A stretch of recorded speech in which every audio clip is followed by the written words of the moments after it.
These are the top 6 credit cards of 2023, and I personally think you should have at least 1, if not 2, maybe even 3 in your wallet. Hey folks, and welcome back to the channel. For our new viewers out there, hello, my name is John of John's Finance Tips. Now, I've been in this credit card game since 2011. I've seen cards come and go, and honestly, I've had myself over 50 of those cards. I've earned over 4 million miles and points, and I've spent over 1 million of those miles and points traveling for free. So I'd say I know a thing or two about cards. And in today's video, it's the top 6 cards of 2023. The structure is gonna break down as such. 1, we'll talk about sign-up bonus. 2, earnings. 3, benefits. 4, annual fee. And lastly, my verdict and recommendation for this card. If that sounds like a plan to you, then just pop a squat and we are going to dive right in. Oh, and a quick note, small favor to ask. If you have had any of the cards that I talk about today and you see a question pertaining to that card, I would just ask if you wouldn't mind, feel free to just answer that question. We have a super engaged JFT community. Unfortunately though, I just can't answer every single question. I can't get to all of them. So thank you so much in advance for lending a hand. With that though, let's dive on into number 6, the Bilt MasterCard. I'd say of all the 6 cards on the list, this one tickles my pickle the most. So the Bilt MasterCard comes with a sign-up bonus of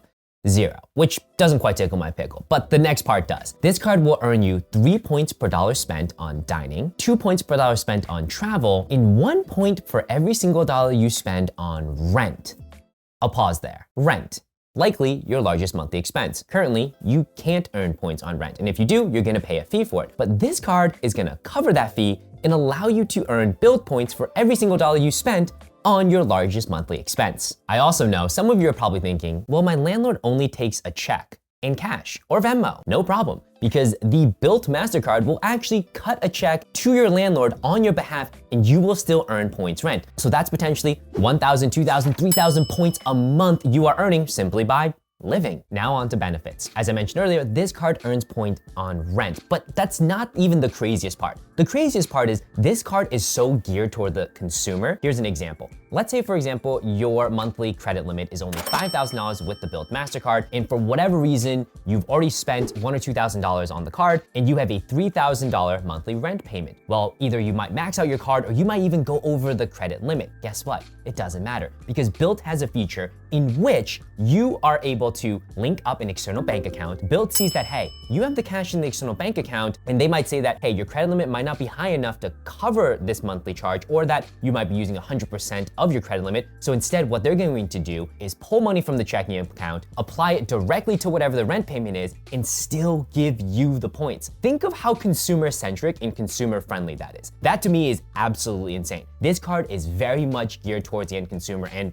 absolutely love it for that. Another benefit this card has is transfer partners. Folks, being in this credit card space for the past 10 years, new cards come on the marketplace and they really just make me go, ugh. This card though created its own points currency. So similar to how Chase has ultimate reward points, American Express has membership reward points, Citi has thank you points, Bilt has Bilt points, and these Bilt points can be transferred to travel partners. Think of things like Hyatt, which incredibly value hotel chain, American Airlines, which nobody transfers to. Well, although Marriott does, but they're not that great. No one transferred to American Airlines, United Airlines. Folks, Bilt points are insanely valuable. In fact, I think they are some of the most valuable point currencies on the marketplace today. And for a newcomer to come into the space and completely disrupt and basically create their own currency, that's insane. I would jump on this all day. And as an example, American Airlines, 70,000 American Airlines miles gets you one way from North America to the Maldives. Instead of paying $8,000 to $10,000 for a business class seat on Qatar Airways, you just pay 70,000 American Airlines miles and you pay less than about 25 bucks. And again, no major currency can transfer to American Airlines, whereas Bilt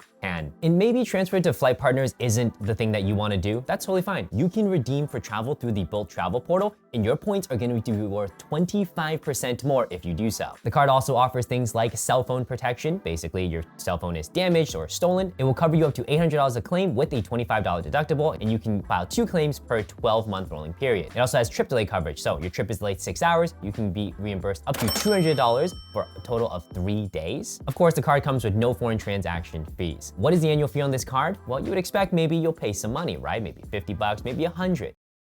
No, this card comes with no annual fee. This is pretty much the most no-brainer card for anyone, 1, who pays rent, and 2, who's looking for a premium travel card without an annual fee. Because premium travel cards with no annual fees don't exist until the Bilt card came. It's insane. And the reason that it's a premium travel card with no annual fee is because of the Bilt points. You see, if the Bilt card didn't have Bilt points, it's just kind of like, okay, you earn cash back, it's great. Rent cash back, that's great. But it's the fact that the rent points can then be used for premium travel. That is what is just blowing my mind. Now, one thing though, full disclaimer, I do want to note about the Bilt card is recently that they were subject to what are called bin attacks. Basically, these are a type of attack where hackers just try to guess the type of credit card number that is generated. I have no idea how that happens, but it can happen for any MasterCard, Visa, American Express, Discover. It can happen for any credit card, and recently Bilt was subject to some of these attacks. Basically, hackers trying to guess card sequences, guess correctly, hack the card. Now, because it's a credit card and it's not your money, the bank is definitely not gonna let that happen, and so Bilt would say, hey, obviously these are fraud charges, we waive them, we issue a new card, and that's kind of it. But it's not something that is just specific to Bilt. It can happen to any number of credit cards from any of the major issuers. Coming in number 5, we have the Capital One Quicksilver, which is also my #1 card for beginners in 2023. This card comes with a sign-up bonus of $200 after you spend $500 within the first 3 months. From an earnings rate perspective, this card is super simple. It's 1.5% cash back everywhere. Now, as for benefits, because it's a beginner card, there's not a whole ton of bells and whistles, but the one thing to call out is this card comes with no foreign transaction fees. So if you're just in college, this is a great card for someone studying abroad, or you get that first card, you might be doing a little bit of travel. It's good to know that this has no foreign transaction fees. Annual fee? $0. My verdict, if you are a beginner, you're looking for your first card, maybe even your second card, this is one you should absolutely jump on because we're not looking for bells and whistles. We're just looking to get approved. We're looking to learn and we're looking to move to our next card. And folks, if you're interested in any cards that I've talked about thus far, feel free to check out my affiliate links down below. Coming in at number 5, we have the Chase Amazon Prime Rewards card. This card comes with a sign-up bonus of a $100 Amazon gift card just for opening it. From an earnings rate perspective, as long as you're an Amazon Prime customer, you will earn 5% cash back for all shopping at Amazon.com, 5% cash back for all shopping at Whole Foods, and 2% cash back for spend in restaurants as well as gas stations. From a benefits perspective, this card is a little bit similar to the Quicksilver in that there's not a whole ton of bells and whistles, but for those Amazon power users, which I would imagine a lot of us are, myself definitely, this is a phenomenal card. And so the one that I pulled out was that there's no foreign transaction fee, and similar to the Bilt card, this card is pretty metal, though it's not as heavy as the Bilt card. Annual fee, this card, $0. Overall verdict for this card, if you spend money at Amazon.com, if you spend money at Whole Foods, and you want 5% savings across the board there, jump on this card. Coming in at number 3, we have one of my favorite gas and grocery cards, especially if you don't have the money to bougie it up at Whole Foods, the Citi Custom Cash.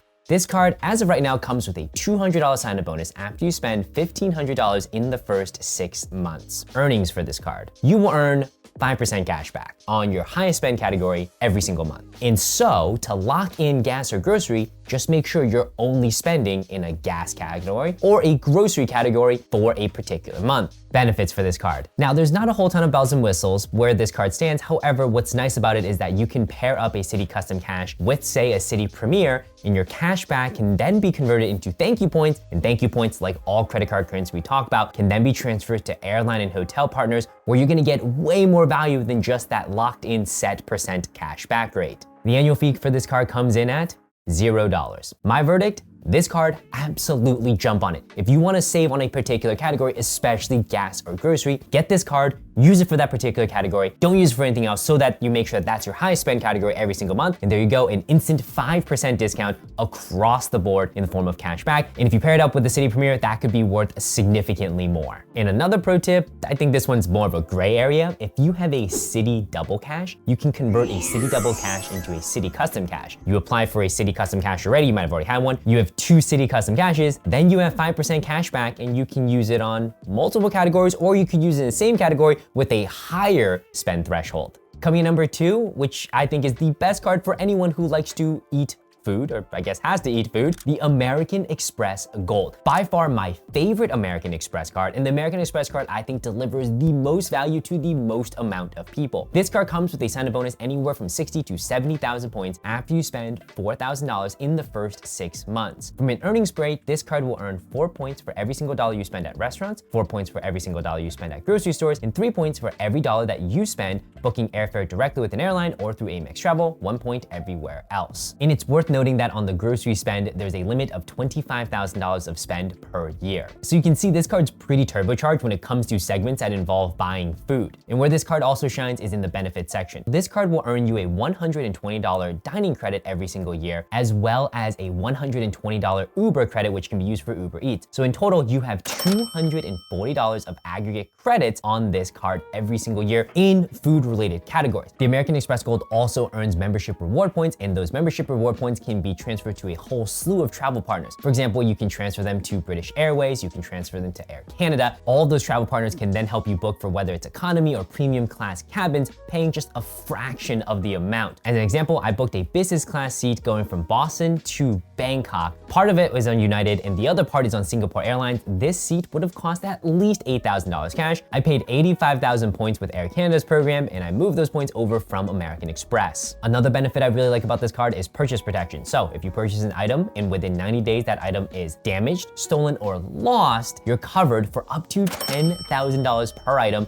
and up to $50,000 of total claims per year. Annual fee, this card comes with a $250 annual fee. But remember, I said that you get a total aggregate of $240 of dining credits. You take $250, subtract out $240, $10. You pay $10 for this card. Meaning if you spend $250 in dining or grocery, you would have made out and broke even on the card. Anything over that is all savings back in your pocket. And my verdict for this card is, if you just graduated college, you're living in the big city, you're doing a lot of Uber Eats, you're ordering a lot of takeout, or you're a family and you buy a lot of groceries and you want to save on that, and you also want to save on travel, this is a card you should absolutely jump on. You buy food, you eat food, consider jumping on the American Express Gold. And coming in at number 1, this card is a sprint, don't walk to get it if you don't already have it. The Capital One Venture X. It's my favorite card for 2023. It's my top travel card for 2023. And we'll dive into the specifics now. Card comes with a sign-up bonus of 75,000 points after you spend $4,000 in the first 3 months. From an earnings rate perspective, you will earn 10 points for every single dollar that you spend booking hotels and car rental through the Capital One travel portal, 5 points for every single dollar that you spend booking airfare through the Capital One travel portal, and 2 points per dollar spent